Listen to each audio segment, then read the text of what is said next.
दोस्तों, आज मैं आपको जो कहानी सुनाने जा रहा हूँ उसका नाम है वो 6 महीने।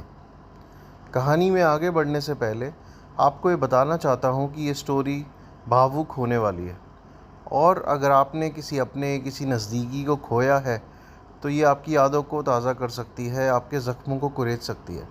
पर मेरा किसी को दुख पहुँचाने का कोई इरादा नहीं है, बस एक भाव, एक मानसिक स्थिति को दर्शाना चाहता हूँ। चलिए आगे बढ़ते हैं। पापा, आप दुकान क्यों नहीं जा रहे हो? शाम के 4:30 बज गए हैं। जा रहा हूँ ना, तुझे बड़ी जल्दी है, क्या करना है मेरे पीछे से? पापा ने जवाब दिया। मेरे पापा पेशे से एक पेंटर थे। पेंटर वो नहीं जो आपके घर की दीवारें पोतते हैं, वो भी नहीं जो एक कैनवस पे पेंटिंग्स बनाते थे, पर कुछ मिला जुला ही करते थे। उन्होंने करीब 17 साल की उम्र में काम करना शुरू कर दिया था। शुरुआत में सिनेमा हॉल की दीवारों के बाहर आने वाली फ़िल्मों के खूब बड़े बड़े पोस्टर्स बनाते थे। कुछ लोगों की दरख्वास्त पे कैनवस पे पेंटिंग भी बनाते थे, और फिर धीरे धीरे ये काम एक एडवर्टाइजिंग कंपनी में बदल चुका था। यानी हाथ से लिखे जाने वाले बैनर्स, स्कूटर्स और कारों की नंबर प्लेट्स, दुकानों के बाहर बोर्ड्स। और अब तो ज़माना पूरा बदल गया था, और पापा ने भी अपने आप को उसमें ढाल लिया था, और रंगों की इस दुनिया प्लास्टिक बन चुकी थी। यानी अब दुकानों के बाहर फ्लेक्स या एक्रेलिक के बोर्ड बनते थे, बड़े बड़े प्लास्टिक के शीट के होर्डिंग सड़कों पे लगते थे, वगैरह वगैरह। पर नहीं बदली थी तो उनकी पहचान, पेंटर। आज पापा से बस इतनी सी बात पे झड़प हो गई कि वो आजकल ज़्यादातर घर पर क्यों रहते हैं, लंच पे आने के बाद टाइम से दुकान क्यों नहीं जाते हैं, घर भी इतनी जल्दी आ जाते हैं। मैं तो इतना भी बोल गया कि अरे दूसरे लोगों को देखो, बड़ी बड़ी कंपनीज़ के काम करते हैं, नई नई तकनीकें देख रहे हैं। इसका पापा ने भी जवाब दिया कि अब मैं थक चुका हूँ, 30 साल से काम कर रहा हूँ, बस अब तू पढ़ लिख जा, अच्छी नौकरी कर ले, मैं ये सब छोड़ दूँगा। छोड़ दूँगा? अरे अभी तो आप 47 के ही हो। चलो आप मुझे इन्वॉल्व कर लो, मैं इस बिज़नेस को चमका दूँगा। मैंने ये कहा तो पापा का पारा हाई हो गया और ज़ोर से बोले, नहीं, तू अभी पढ़ाई पे ध्यान दे, और ये बिज़नेस बेकार है। मैं चाहता हूँ कि तू सोनू की तरह जॉब करे। इसके बाद मैं वहीं चुप हो गया और बात वहीं ख़त्म हो गई। अभी कुछ ही दिन बीते थे। कॉलेज से वापस आया तो देखा कि आज पापा घर पे ही थे। पूछा तो कहा कि उनकी तबीयत ठीक नहीं है। फिर मैंने भी अपना सर हिला के अपने किसी काम में आगे बढ़ गया। कुछ और दिन बीते तो मम्मी ने आज घर पे पालक पनीर बनाया था। मेरी मम्मी के हाथों का पालक पनीर कुछ स्पेशल होता था। पनीर मुंह में घुल जाता था, और पालक तो बस पूछो ही मत। बस यूँ समझो कि पालक पनीर का 1 महीने के अंदर वेट हो रहा होता था कि आज पालक पनीर बनेगा। चलिए खैर, शाम को खाने बैठे तो पापा ने खाना खाने से मना कर दिया। कहा भूख नहीं है। मम्मी हैरान हुई, है भूख नहीं है? पर क्यों? दुकान से आए हो, भूख तो लगी ही होगी। मम्मी ने बोला तो पापा ने जवाब दिया कि आजकल कुछ खास भूख नहीं लगती, और कुछ वीकनेस भी लग रही है। मम्मी ने बात का सलूशन देते हुए कहा कि चलो गर्मी लग गई होगी आपको, लस्सी पी लो, एक काम करो, रात को ठंडा दूध दे दूँगी। बात वहीं ख़त्म हो गई। फिर और कुछ दिन बीते, और एक दिन मैं कॉलेज से घर वापस आया तो पापा आज भी घर पे ही थे। थोड़ा परेशान थे।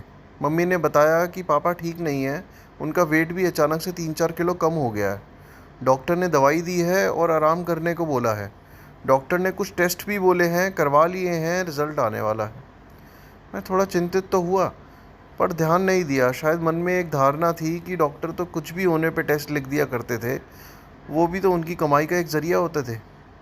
खैर, कल पापा ने सेठ अंकल के साथ एक दिल्ली के बहुत बड़े अस्पताल के डॉक्टर को दिखाना था।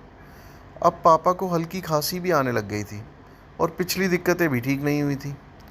मैंने पूछा तो बस यही बताया गया कि पापा को अच्छे डॉक्टर को दिखा रहे हैं, उनकी एक रिपोर्ट ठीक नहीं आई है।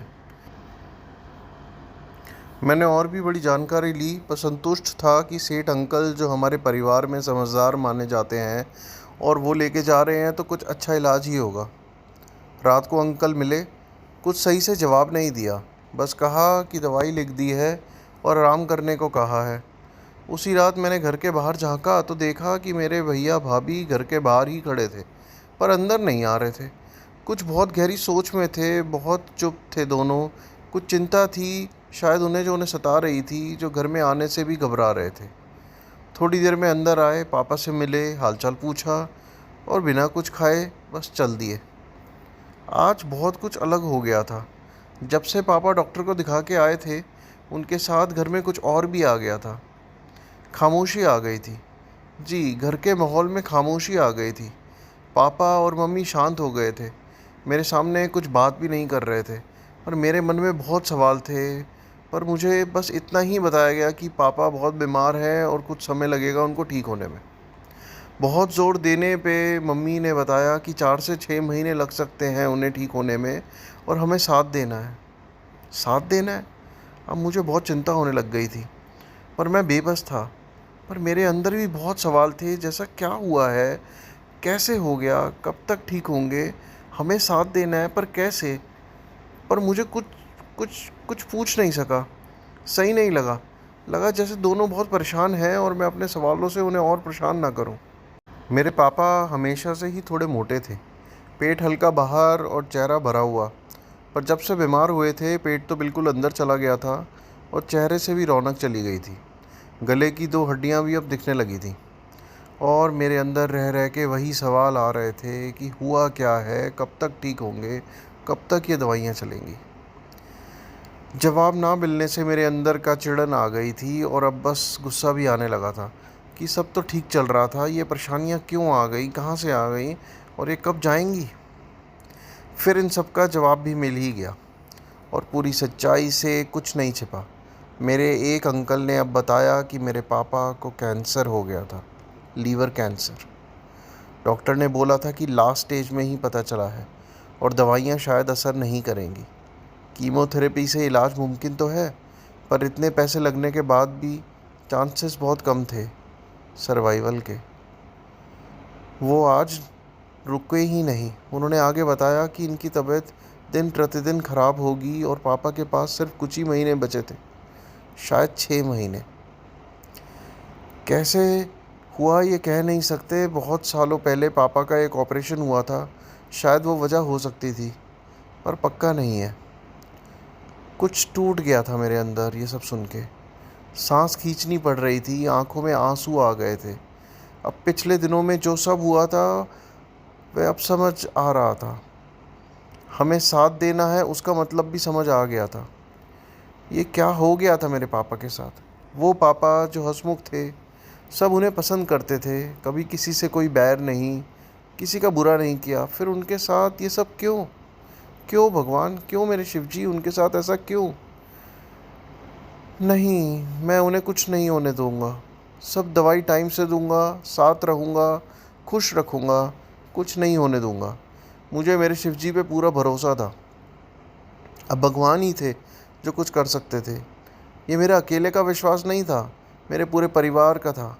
एक बड़ा परिवार जो साथ तो नहीं रहता था, पर इस मुश्किल समय पे सब एक साथ हमारे साथ खड़े थे। घर में महामृत्युंजय का पाठ भी हुआ और एक दिन मेहरा अंकल ने प्रोग्राम बनाया और हम शिरडी चल दिए। शिरडी गए तो मैंने साईं बाबा के सामने एक बच्चे की तरह बहुत रोया।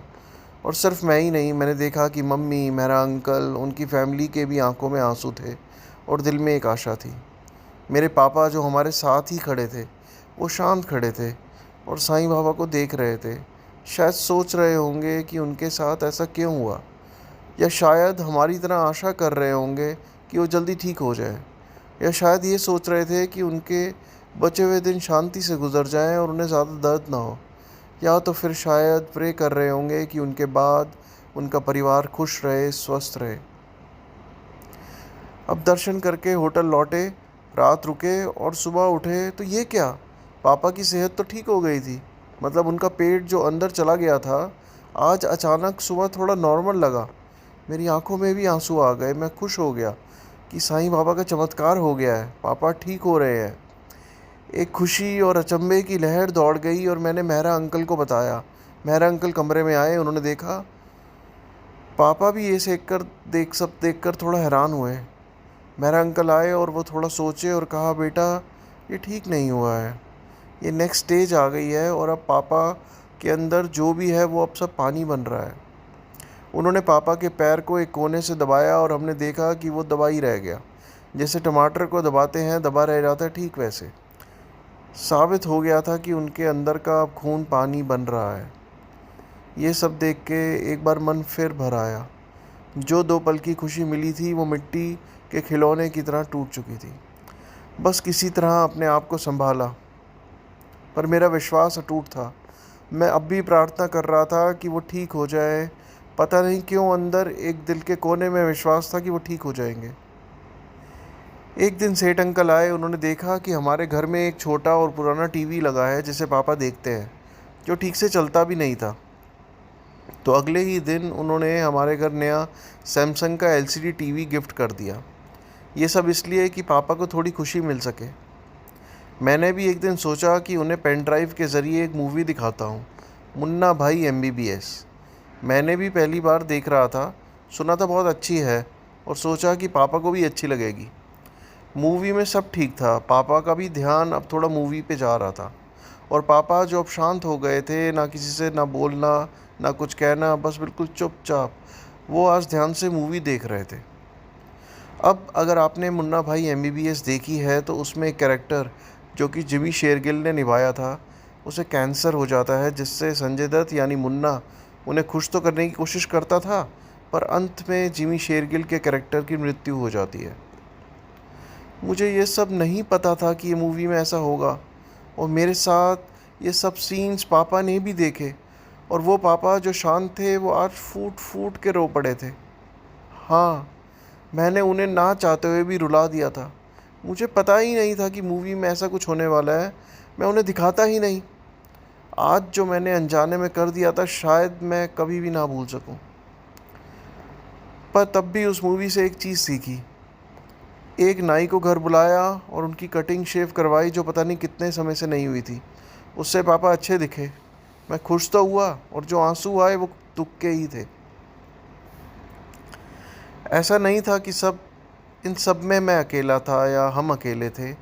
मेरे सब परिवार के लोग हमारे साथ थे। बंटी जो मेरा कज़न था, रोज़ पापा की पीठ दबाता था, मसाज करता था, क्योंकि पानी से भरे हुए उस पेट की वजह से उनकी पीठ में दर्द हो जाता था।